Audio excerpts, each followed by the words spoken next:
Welcome to State of Affairs. I'm Steve Adubato. We are coming to you from the Agnes Varus NJTV studio in beautiful Newark, New Jersey. It is my honor and pleasure to once again welcome Greg Lalevee, who is Business Manager, International Union of Operating Engineers, Local 825, which has how many members? 7,100. Tell everyone what you guys do. We're the men and women who operate and maintain heavy construction equipment, cranes, bulldozers, build roads, build bridges, build buildings, all kinds of infrastructure projects. Greg, you've been with us many times talking about infrastructure, jobs, the economy, transportation.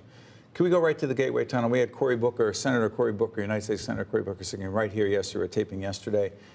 He said if this tunnel is not built, the Gateway Tunnel, it is devastating, not just for New Jersey and New York, but for the Northeast corridor and the nation, you say?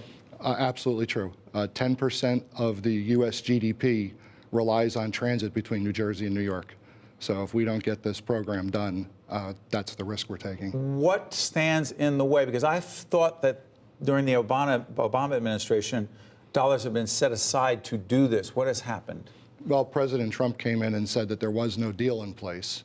Because it was Obama's deal, not his deal?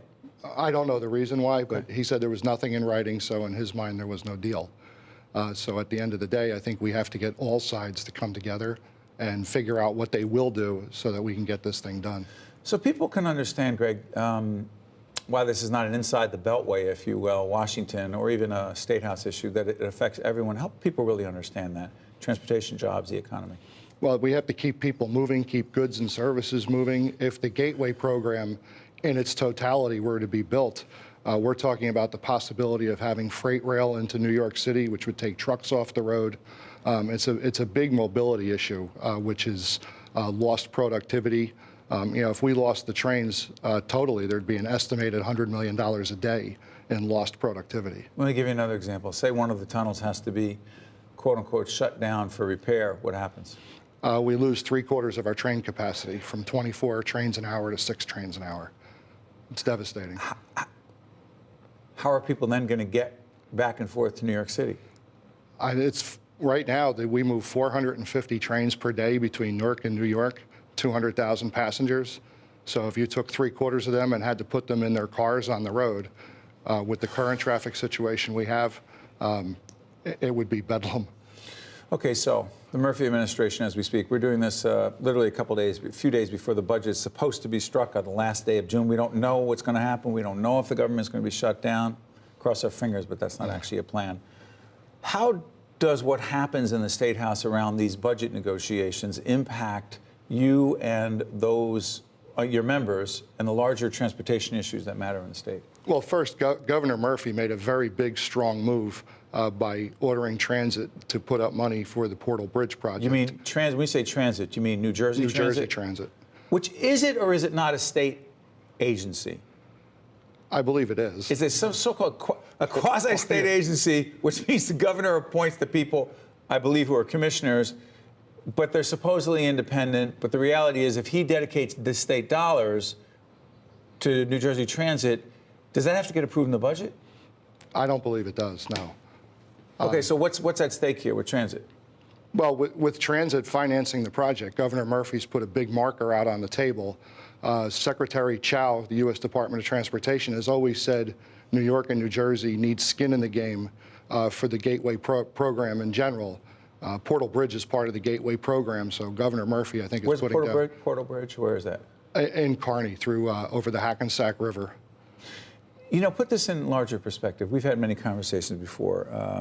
Greg and his colleagues, they're actually one of the underwriters of what we do here on the Caucus Educational Corporation. And frankly, we're dedicated to trying to help people understand the larger transportation infrastructure issues. Bridges. Could you give me a percentage? I know the DOT, the Department of Transportation, looks at this. What percentage of our bridges are either crumbling, falling apart, or we don't know when they could go? And I'm not trying to be an alarmist here, but they're real numbers from engineers. Yeah, and it's probably somewhere around a third are structurally deficient or functionally obsolete. Functionally obsolete being that it's carrying traffic that it was not originally engineered to carry. It's a reflection of our population growth and the added traffic on the roads. How about the roads? How bad? They could do with a lot of improvement. There's a lot of choke points. We all know where traffic builds up every day.